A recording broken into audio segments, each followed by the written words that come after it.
to another episode of Halftimes and Harmonies. And today, I would like to talk about the WNBA. Now, the WNBA season is literally right around the corner. It begins. When does it begin? It begins very, very, very soon. I'm trying to see here. Let's see. When does it begin? It begins tomorrow. I think it kicks off. Tomorrow.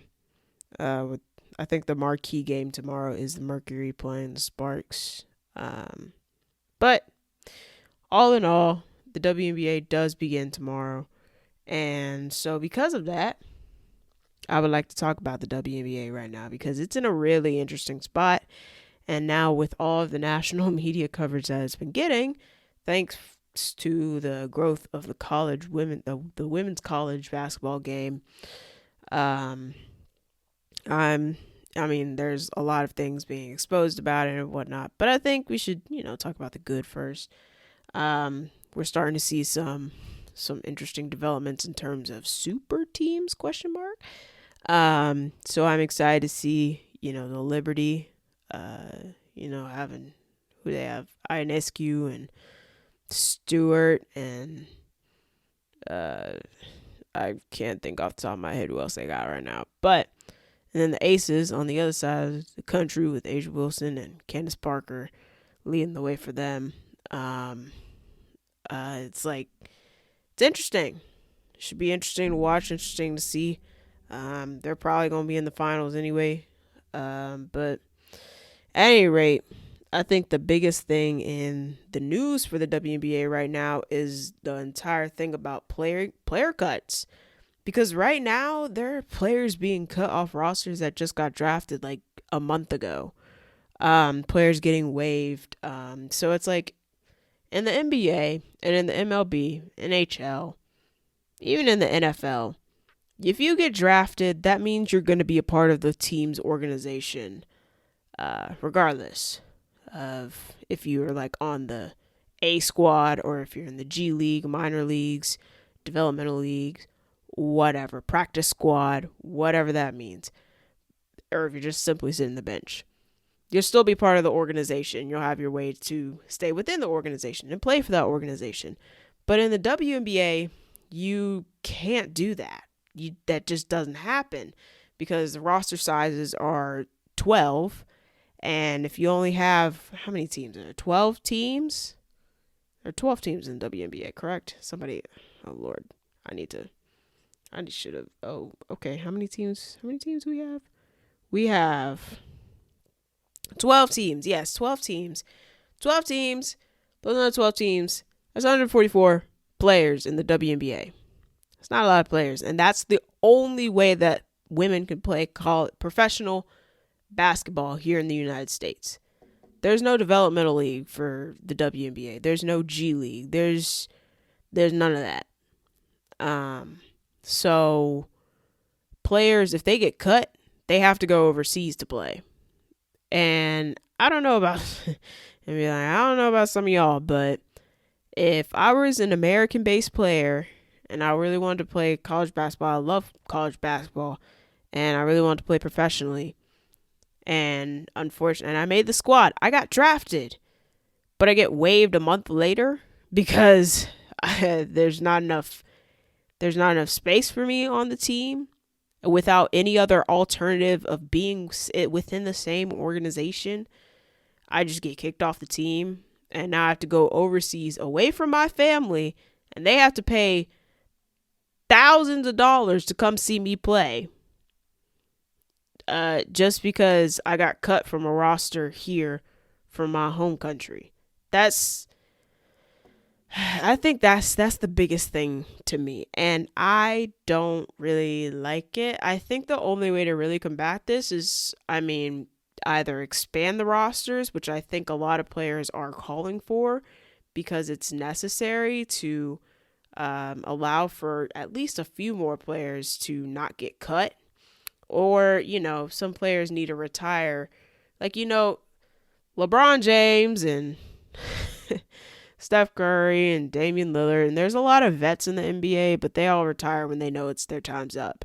In the WNBA, players just keep playing just because they can keep playing because they've been with the organization for so long. it doesn't matter how good or bad they are. They're like tenured. And so because of that, that just takes away spots for young and up and coming stars. It's like if you don't get drafted top 5, you're not going to be playing. That you're just not going to be playing with that team that you got drafted by. That's just what's happening. And, it's tough. It's tough. Okay, here we go. As of yesterday morning, 18 of the 36 picks from the 2023 draft were on WNBA rosters. That's half the draft picks. That's not enough. That's half the draft picks that are having to go away and go overseas. And we all don't want to have another Brittany Griner situation. So, and that's what most of them have to do to, I guess, make ends meet, essentially, playing sports. And so my thing also is that the NWSL has been around for shorter than the WNBA, yet has been more successful in terms of revenue, in terms of, I guess, promotion, and in terms of retainment. And yes, I do get that, soccer, there's a lot more opportunities for, there's 11 people on the field rather than 5 on the court. And I do realize that, but there are tons of college soccer programs out there. And now, young women are getting the opportunity to play soccer at a professional level here in the United States. And also another thing is the NWSL is adding teams like left and right, man. Like they've been expanding like at least like 2 teams like every 3 years or something like that. It's insane. They're adding teams left and right. The newest being, the California teams, Angel City and San Diego. And then before that, I think Louisville just got added, and then there are a few other teams that got added. But besides that, like, there are teams getting added left and right, and so all these players that are getting drafted are making rosters. In the WNBA, there's only 12 teams, and there have been 12 teams since, like, I think when the Dream were created back in, like, 2008 or something. It's been a minute, and so because of that, we need more WNBA teams, I think. And with the growth of the college basketball, the women's college basketball game, it definitely will help with, the WNBA, because then you'll get to see your favorite players play on the next level. And so, also, you can't really expect to get much out of something you don't invest into.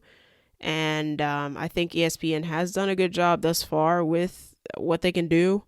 But I do think the WNBA needs to do better in terms of what they can do. But besides that, I think they'll be all right. But they just need to figure something out, or else the league, because the league is really like falling apart. And it's like, what, 28th year now, I believe. 28? No, started. Yeah, 28th year, I believe. Yeah. Or 27th? 28th? One of the two. No, it's the 28th. I'm sorry. But, yeah, we'll see what happens with the WNBA with the next few years and next few months as the season gets kicked off and started. But yeah. Anyway, thank you guys for joining me for another episode of Halftimes and Harmonies. I hope you enjoyed this one this week. Let me know your thoughts, because I'd love to, see what you guys think about it. But otherwise, I hope you have a great day. And as always, au revoir, ciao, adios, and goodbye.